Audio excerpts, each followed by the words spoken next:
This is the Breakfast Leadership Podcast. Boundaries or burnout, you make the choice. Here's your host, Michael Levitt.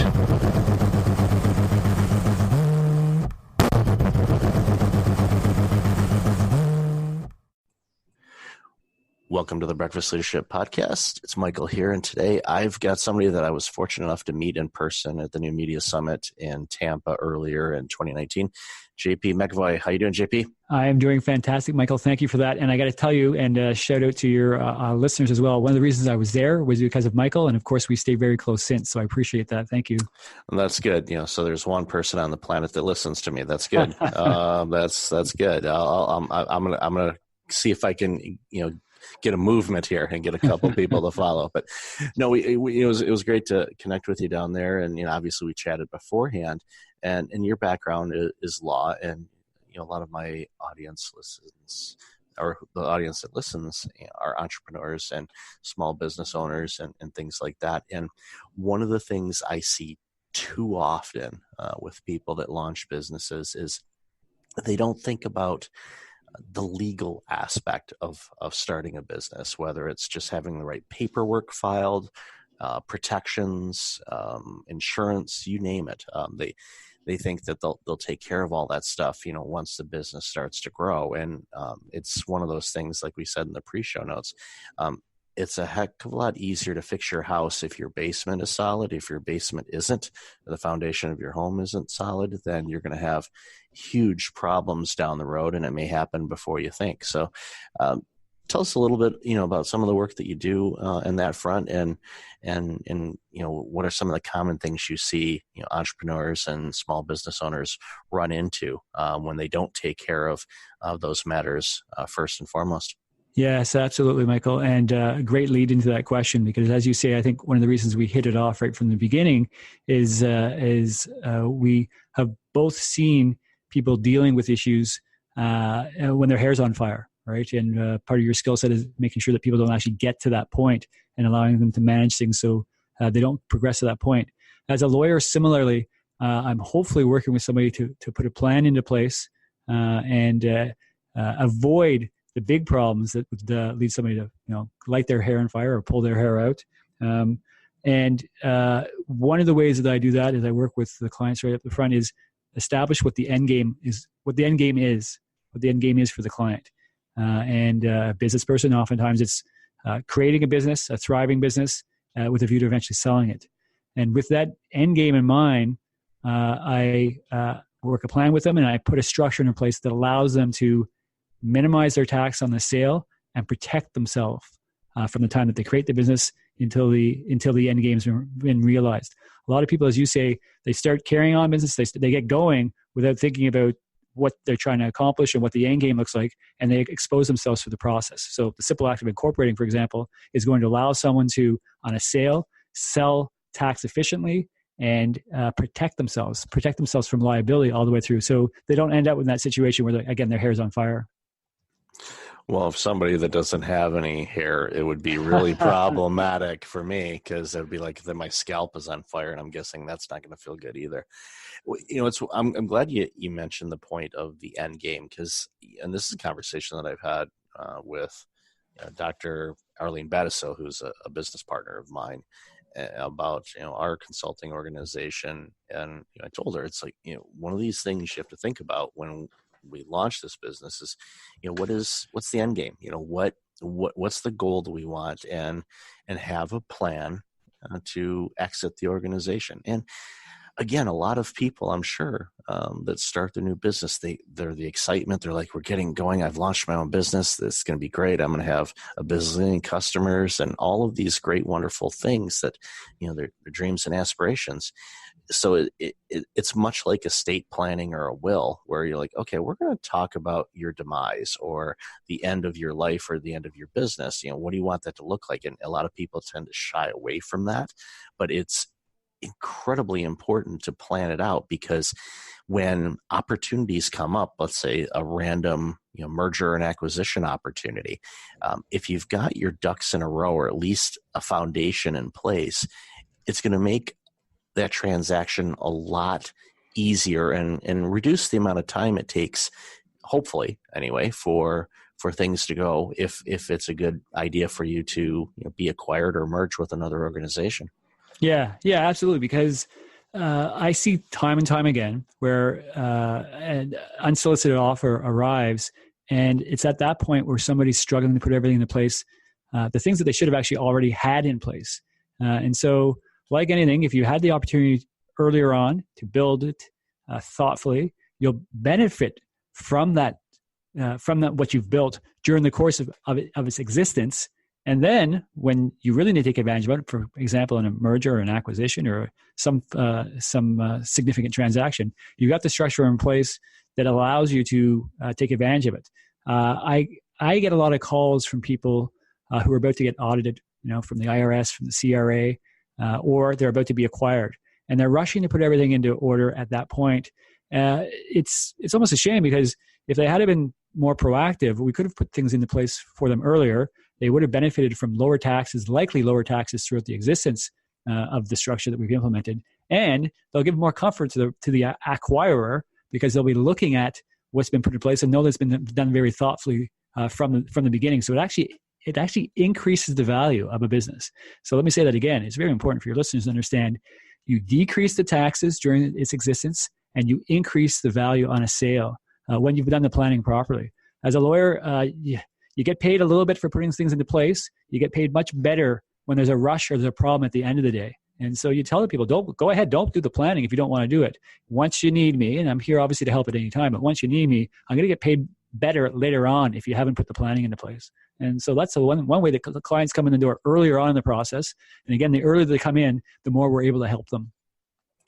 And that's a key component. And I tell this in my background, over the last dozen years or so is in the healthcare space. And the thing that I hammered home for people is preventative is so much more cost effective to the healthcare system than reactionary. But the way that the insurance companies and governments fund healthcare, it's more of a reactionary thing. And there's no incentives for healthcare providers, quite frankly, to do the preventative stuff, although it's a heck of a lot cheaper in the long run, because if someone's taking care of themselves from a physical and mental standpoint, then they're not using the most expensive component of our healthcare system, which would be hospitals, emergency rooms, if they're in the cancer ward. All of these things are very expensive to the system and in many cases to individuals.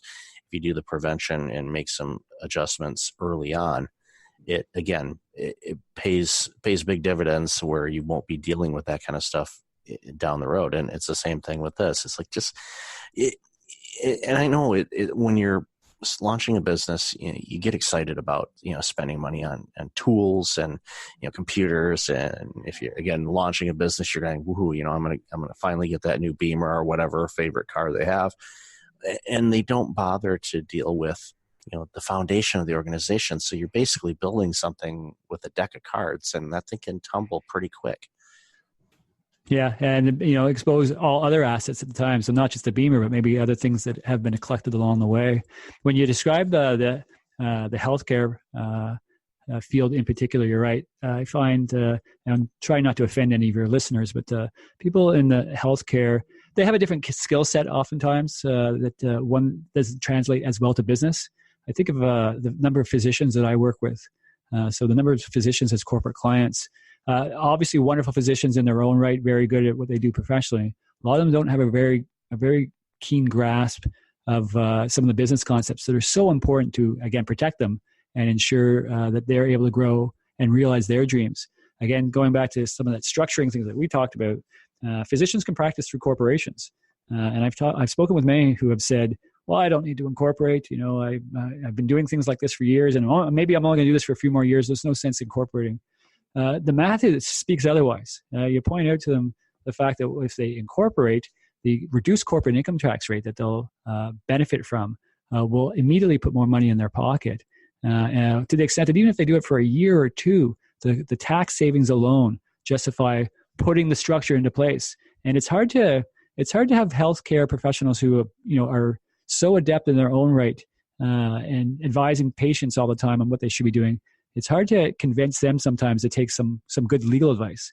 about what they ought to be doing as well. People are very wary, and then a lot of times they're actually very scared of lawyers. And I think it's an important message to say the right lawyer is there to actually help people put things into place for themselves in a way that is going to benefit them. The same way a good accountant will work with them, and in so doing, generally speaking, a good accountant is able to generate tax savings that more than justify their fees. So I always say to people, go and speak to people who are experts in their field, accountant, lawyer, or somebody that's struggling or having some of the issues that they might be having with organizing their day-to-day. Speak to somebody like yourself. Thank you for that. And I completely agree with your commentary on the healthcare example that you gave me. I've seen it firsthand. And I will leave it at that because I don't want to offend anybody that would be listening to the show that know me personally and probably know where I live. So, but I say that tongue in cheek, sort of. But it's one of those things again where doing the prevention and getting everything really tidied up just makes things easier because then, as an organization, you can focus on doing what you want to do for your business and not backtracking or trying to cover up. And your example of, having things kind of set in case there is an opportunity for a merger or an acquisition or an opportunity, those that are prepared will win. The early bird gets the worm kind of thing. Although I don't know why anybody would want to eat a worm, but other than fish and birds. But at the end of the day, if you're prepared and you're talking with an organization, oftentimes that organization is looking at other options as well. If you're prepared and you've got everything together, they're going to go, wow, they're way ahead of everybody else. We're just going to talk with them. And you'll move things further along. And quite frankly, again, the valuation comment you made a few minutes ago will ultimately make your business worth more than it is already. And you have a nice exit strategy, and it could be a 7 or 8 figure type of acquisition, depending on what you do. That's not a bad day. And, in the grand scheme of things, especially if you are just launching a business and you're going, wow, someone's offering us X millions of dollars, for our infrastructure and our patented whatever. You get in that situation, you're going, okay, sitting on a beach for a while, especially for us that live in the Great White North, doesn't sound all that bad. Yeah, it doesn't sound that bad at all. And adding to that, because I completely agree, adding to that, if they've got things set up the right way, they might be able to allow others to enjoy the fruits of their efforts as well. So realize the most on a possible sale and spread that gain amongst ideally family members as well, will have the effect of reducing a capital gain, allowing the fruits of the labor to be realized and perhaps other family members to enjoy. So yeah, real important to put plans in place for when times are good, in contemplation of even better times. And then of course, like we were talking about before, is if they were actually bad times or other times. I do a lot of work for business owners who are giving thoughts to their legacy as well. So their estate planning, if you will. And so they've spent time building businesses and creating wealth. And it's important for them to consider what they want the future of that to look like as well. A lot of people want to help out family members, which is certainly a very lofty ideal. A lot of them also want to benefit organizations that have been near and dear to them during the time that they've been growing a business. And all of that can be done with proper planning. A simple will accomplish a lot of that, but there's effective tools that can be used through a will itself to leave legacies that live on. If people work hard, people, as you say, building these businesses and creating this value, some of them create vast wealth. And the money itself is one very noble goal, but there are others that other people like to achieve as well. And I think a lot of them towards there in their life are realizing that there's some of these other things they want to make sure they've set into motion as well, so there can be an existence beyond them. And that's what we can do a lot through legacy planning as well. A very important thing. It fits into business structure from that beginning phase, and then as wealth is being accumulated, similarly putting a structure, a plan into place to ensure that all goals are being realized over the course of a person's life and even beyond. And it's so spot on too, because, for those of us, that have, children and we launched a business or have some businesses, ultimately we want, to have something to leave behind, whether it's a legacy or maybe they want to carry on the business, or they may want to have the opportunity to say, you know what, we don't want to do this, we're going to sell it, and do it in such a way where it sets things up really well. I can think of an example of a family-owned grocery store that I worked at when I was a teenager, and the family had owned that grocery store since the 1920s. So it was a family-ran business for a very long time, and multiple generations. And unfortunately, the oldest son that was ultimately going to be taken over from the dad had passed away from cancer at a very early age. He was in his mid 40s, and he was basically, everyone knew that he was going to be running things, and everybody thought, this is great. This organization is going to carry on for another 30, 40 years without any issue whatsoever. And when Paulie passed away, the rest of the family members didn't have a combination of the desire or the skill set to do what he could do. So ultimately, when the dad had passed away, there was some other family members that kind of ran the business, but then they ultimately sold the business to another chain. And I have no idea how much they made, but, based on interactions from, people that I knew, that were related to the family, they didn't get anywhere near what they probably deserved for the business, as successful as it was. Single location grocery store in this world of mega grocery store chains and all of that, and they were able to compete and beat the big chains year after year after year, and their prices were higher, but they were able to do it because they had absolutely amazing customer service. And the things that I learned there as a teenager have carried me through my entire career. And when people say, how are you so good with people and customers and all of that, it's because I worked bagging groceries when I was a teenager, and I dealt with every race, every creed, every age group, every wealth level. So it taught me how to work with people. And it saddened me when the family ended up selling the business, because I knew that it was a lost opportunity, I think, for a lot of people down the road, and including the family members that quite frankly should have probably got a lot more out of the deal than they could have. Yeah. I mean, I've seen that play out time and time again, Michael. These wonderful businesses that they're built up over the years, all the goodwill that's been generated, especially a family-owned business. I can almost guarantee you that they would have sold it for less than they might have otherwise been able to if they had have implemented some steps along the way. One being a succession plan that wasn't dependent all on one person. Now, circumstances may what they were. Maybe they didn't have options, and of course, there's an untimely death there as well that complicated matters. But the reality is, for a business, to the extent that you're able to ensure that you're working key people out of their positions at the business, you're actually going to increase the value of the business. And that's one situation that's one circumstance in the situation you just described that would not have been available. Again, as I say, I see it time and time again. I'm working on a matter right now where it's a third generation family-owned business, and not unlike what you just described. So the grandfather began the business, and the father was controlling the business and running the business, and died at an earlier age than expected. So the third generation, there were three kids that were to inherit the business. One who was the natural assumed earlier on the business earlier on than he ought to have, and was again, because things weren't put into place properly, there's quite a bit of legal work involved during the transitioning phase from father's estate to son or grandson, I guess the way I was describing before.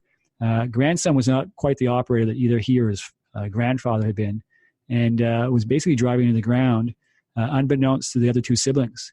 And so by the time all the legal got completed, there was very little left for the two family members that were not, I guess, according to the family plan, to be participating in the future of the business. Fortunately, the grandson had destroyed the business in that process, and the only people that were getting paid throughout let's call it the exercise like figuring out what happened to all the money were the lawyers, right? The lawyers and accountants were going through the exercise of figuring out how the son had squandered everything.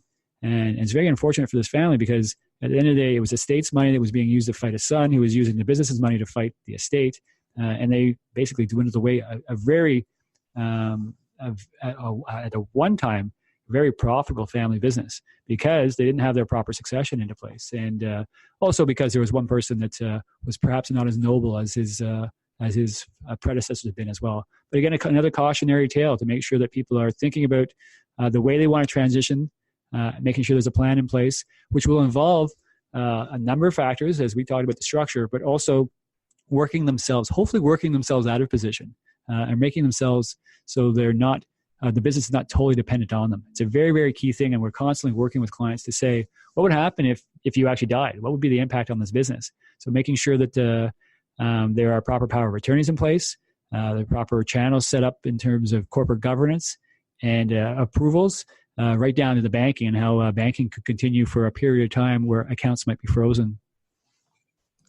Yeah, it happens time and time again. And unexpected changes in leadership can really impact an organization. The organization that's I'm helping out and quite familiar with. Their founding father of the organization, who launched the business 34 years ago, passed away about 9 months ago, and they were without a leader for several months. And but they had a really strong, resilient team that knew how to do things and could, take the opportunity and do things. And they knew that he was, ill, so they started moving things along. So they did have a little bit of leeway on it, but it's an important lesson for every organization.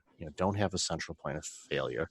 If you're a Star Wars fan, don't have that one little spot in the Death Star, because the rebels will always find it, and then next thing you know, you're blowing up, a thing, and it's because they had a central point of failure. And the same thing goes with your businesses. If you don't have plans in place, to replace people, or at least standard operating procedures, it can be traumatic and really difficult for everybody that's left behind to try to figure out how to do things. And of course, when you get the accountants and the attorneys involved too, there's a lot of digging that they have to go through, because they have to make sure that everything is done right. And, they're not necessarily familiar with your business because they're not working in it. So they have to, get up to speed on how things were done. So, that is very, costly to businesses and everybody else. Yeah, and it's more costly when the principal decision makers are not around. For example, if somebody's passed. So I like to say I like to play what ifs with clients and say, okay, so what if something did happen to you? What would actually occur?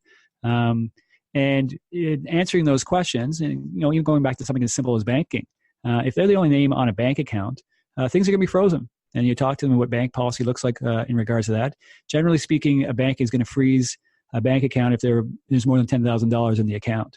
And then you'll require, the equivalent of probate, whatever state or province someone might be listening. The equivalent of probate would be required to get a release of the funds. So you're pointing out to clients that funds will be frozen. Is there enough cash from other means or generated by the business to support what's required to be supported during the time in which accounts may be frozen? If not, well, let's get something set up that will allow that to actually occur.